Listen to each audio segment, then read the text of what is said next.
Hello children, good morning. How are you all? I'm sure you all are fine.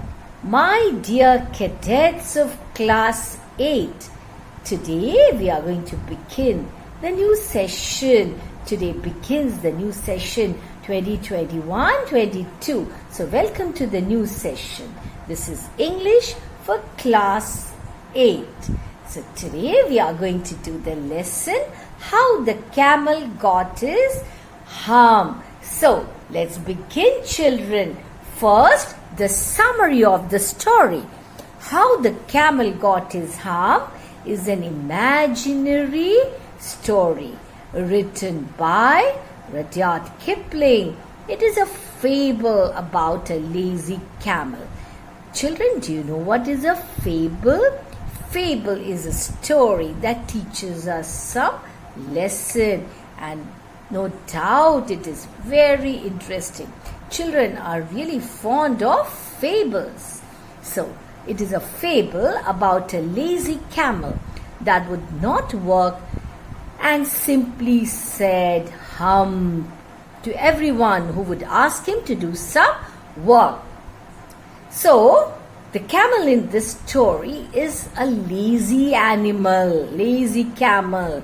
Does not want to do any work. The story is set in a time when the world had just begun. Yes, so the world had just begun and the animals had started working for human beings. The horse, the ox and the dog would work all day, but the lazy camel never listened to them. Everyone worked except the lazy camel that lived in the middle of the Howling Desert. He just ate sticks, prickles and thorns and didn't exhibit interest in working like others. He was not interested in doing work at all. Whenever anyone asked him to work, he would simply say, hump. So that's all he would say. What? Hump. One Monday morning, a horse with a saddle on his back went to the camel. The seat on the horse's back is the saddle. He asked the camel to join the rest of them at work. But the lazy animal said, hump. The horse informed this to the man. A little later, a dog visited the camel and asked him to do some work. But again the camel replied, hump. Later an ox came and asked him to work as usual. The camel replied, hump to the ox too. Soon the man summoned the horse. Summoned means called. Summoned the horse, the ox and the dog. He asked them about their respective work and about the camel. They told him that the camel didn't do any work. After hearing their complaint of the lazy camel, the man distributed the camel's work among all the 3 animals to compensate for his work. This agitated all 3 of them and made them furious, and they decided to hold a panchayat. Panchayat means a meeting on the edge of the desert. Suddenly the jinn of all deserts arrived, rolling in a huge cloud of dust. All the 3 animals complained about the camel to the jinn. The horse told him that the camel was very lazy and he would only utter hump when asked. The jinn assured that he would do something to set him right. The jinn found the camel sitting in the desert where he was busy looking at his reflection in the pond. He asked the camel to go and work, but he casually said, "Hump." Just as he said so, the jinn punished him and a huge hump bulged out of the camel's back. The camel, who was very proud of his looks, now had a strange looking hump on his back.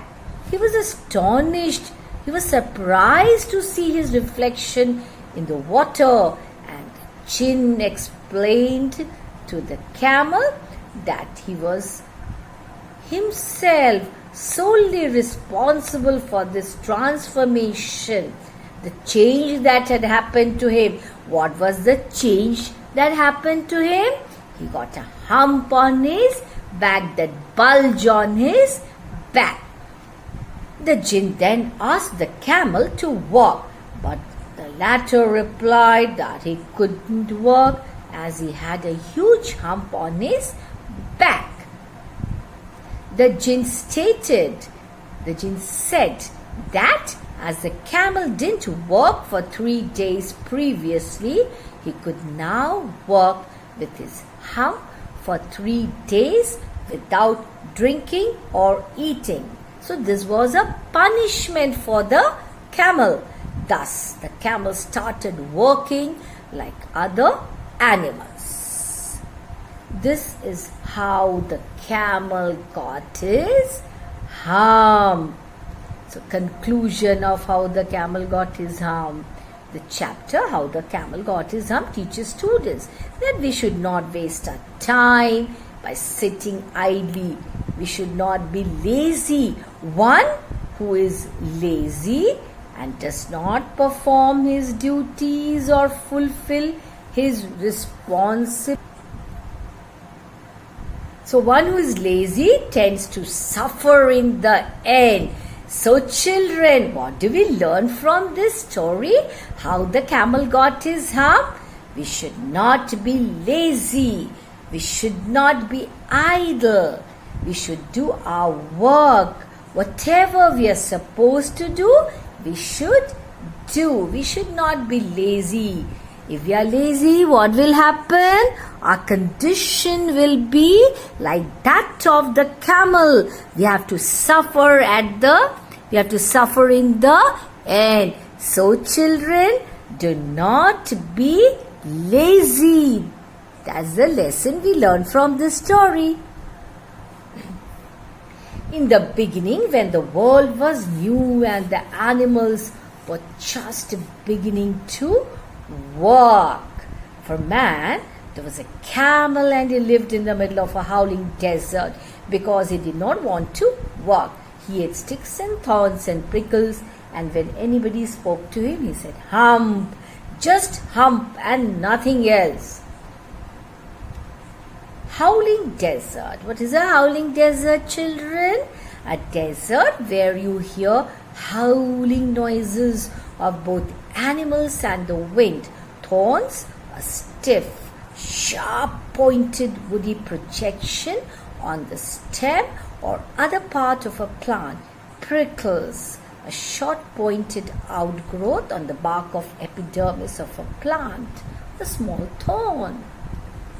When the world had just begun and the animals had just started working for humans, there was one lazy camel who did nothing and said nothing except hump. Whenever anyone spoke to him, all that he said was hump. He lived in the middle of a howling desert because he had no intention of working. He fed himself on sticks, thorns, sand, prickles. Look at that picture, children. You can see a dog and a camel there. Presently, the horse came to him on Monday morning with a saddle on his back and said, "Camel, oh camel, come out and trot like the rest of us." "Hump," said the camel, and the horse went away and told the man. So the horse was very angry. He went and complained to the man. Presently, the dog came to him with a stick in his mouth and said, "Camel, oh camel, come and fetch and carry like the rest of us." But this lazy camel did not want to do any work. "Hump," said the camel, and the dog went away and told the man. Presently, the ox came to him with the yoke on his neck and said, "Camel, oh camel, come and plow like the rest of us." "Hump," said the camel, and the ox went away and told the man. So the ox went and complained to the man. Saddle. What is a saddle, children? A seat fastened on the back of a horse or other animal for riding, typically made of leather and raised at the front and rear. Trot, run at moderate pace with short steps. Fetch, go and then bring back something for someone. Yoke, a wooden cross piece that is fastened over the necks of two animals and attached to the plow or cart that they are to pull. Plow, turn up the earth of, that is an area of land with a plow, especially before sowing seeds. One Monday morning, the horse visited the camel with the saddle on his back and asked him to trot to move around like everyone else. The camel replied by saying, "Hump." The horse went to the man and reported this to him. Similarly, the dog came to the camel with a stick in his mouth and asked the camel to come and bring back things like them. The camel again replied with a hump. The dog told all this to the man. Then again the ox went to the camel with a yoke on his neck and asked him to plow like the rest of them. Not surprisingly, the camel replied to the ox with a hump as usual. The ox, like the other two, went to the man, and what did he do? He told him everything. Children, look at the picture there. The animals are complaining to the man. Yes. At the end of the day, the man called the horse and the dog and the ox together and said, "Three, I'm very sorry for you, but that hump thing in the desert can't work, or he would have been here by now. So I'm going to leave him alone, and you must work double time to make up for it." At that particular day's end, the man called all three of them, the horse and the dog and the ox together. He told the three that he felt sorry for them, as they would have to do the work all by themselves and would have to double their shifts for completing it. They would have to do this because the hump thing, which was the camel, can't work, or else he would have been there with them. So that means what? The three have to do the work. The camel was so lazy, he was not interested in doing any work. So children, that made the three very angry, and they held a panchayat on the edge of the desert. The camel came chewing the cud and laughed at them. Then he said, "Hum," and went away.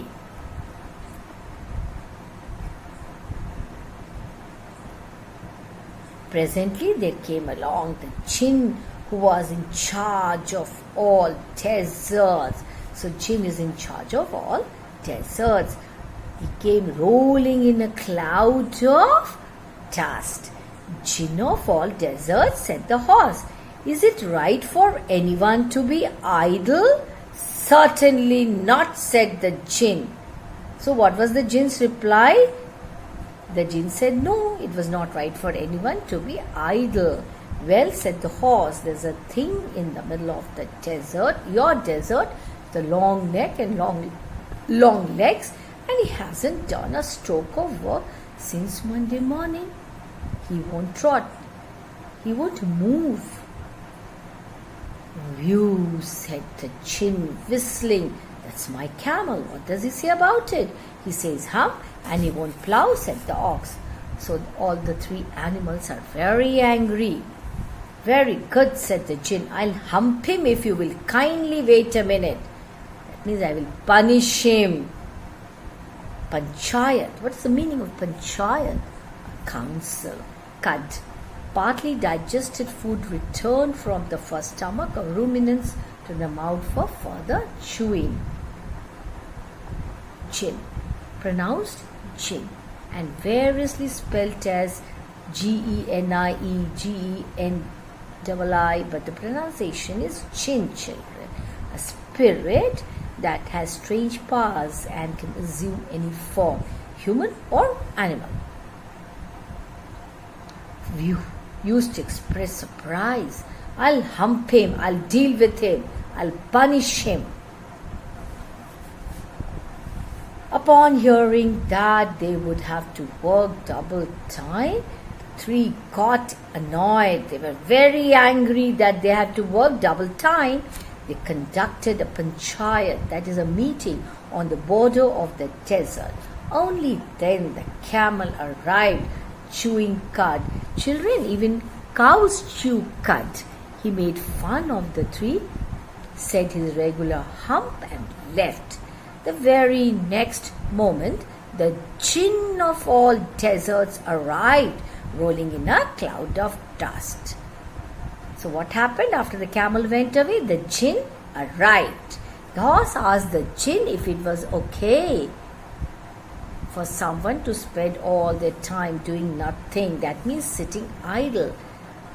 The Jinn said it was not right. The horse father gave him a description of the camel and told him that a creature with a tall neck and long legs who lives in the center of the desert had not done work since Monday morning, and that he won't even trot, was not willing to move at all. Who? The camel.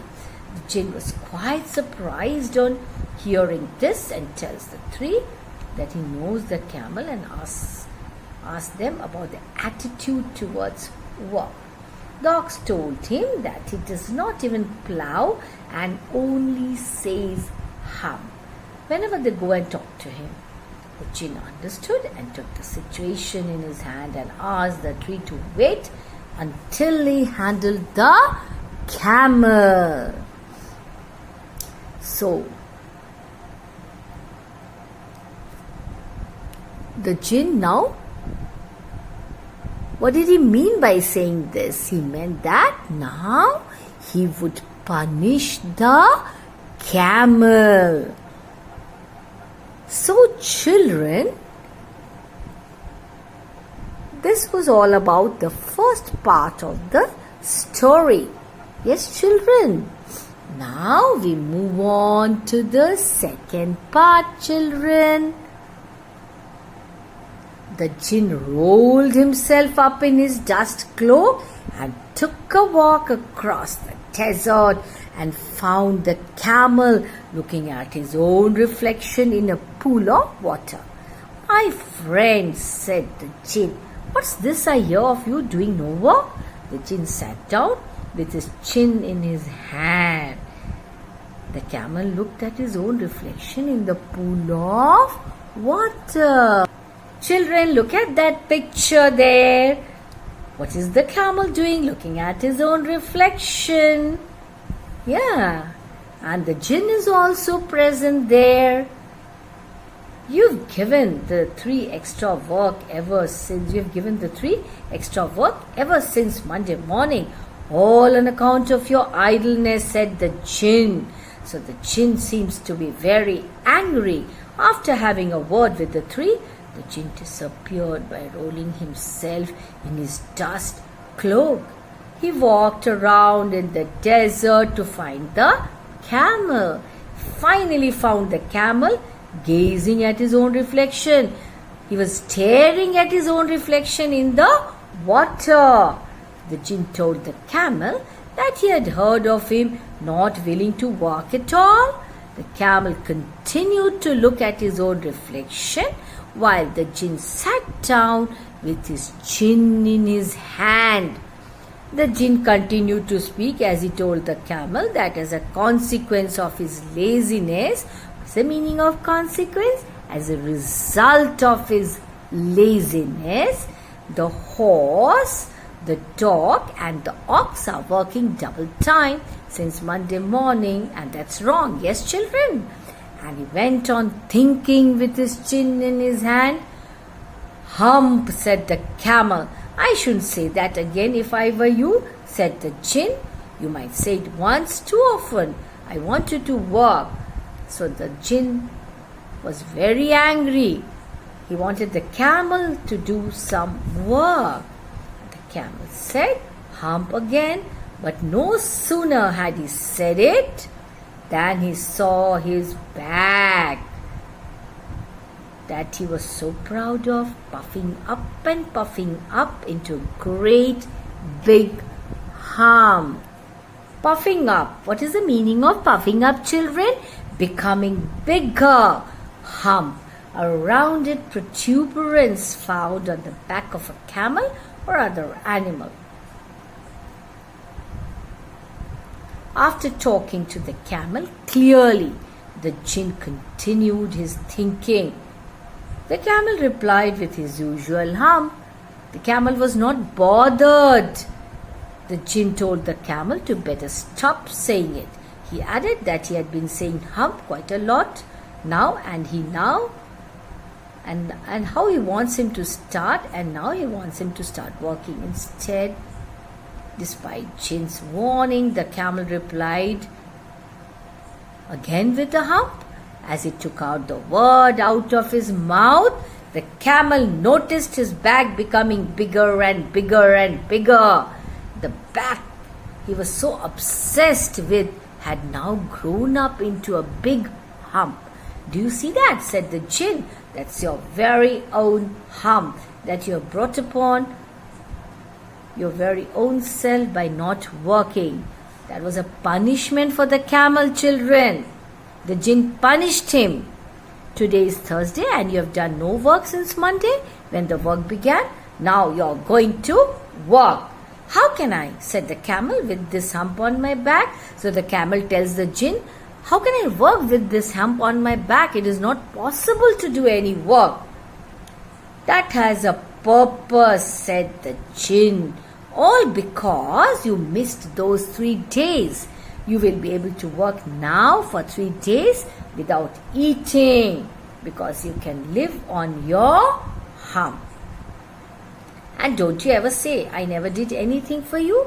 Come out of the desert and go to the tree and behave. So that was the warning given by the jinn to the camel. The jinn mentions that the bulge on his back is his hump, and it is a result of his own actions. It was Thursday and the camel hadn't done a single thing since Monday. When all the work began, the jinn clarifies that now the camel has to work. The camel, after seeing the hump, asked jinn, how can he work with something like that on his back? The jinn replied that the hump served a purpose. It will enable him to work for 3 days because he did no work for the first 3 days without eating anything. So the jinn warned the camel that now he has to work continuously for 3 days, that too without eating anything. Jinn said that he can live on his hump. He further goes on to say that the camel better not point out that the jinn never did anything for him. He asked him to get out of the desert and start working with the tree. And the camel went away to join the tree. And from that day to this, the camel always wears a hump. We call it hump now, not to hurt his feelings. But he has never yet caught up with the 3 days that he missed at the beginning of the world. And he has never yet learned to behave. So the camel joined the tree to work with them. So since that day he carries the hump, yes children, and he has not yet learned to behave. Look at that picture, children. In the picture, you can see two camels. Look at the hump of the camels, children. Look at the hump there, children. Look at the hump of the camel. So that's the hump. That protrusion on the back is the hump, children. So, the lesson that we learn from this story is never be idle, never be lazy, children. Yes. So, please read the story.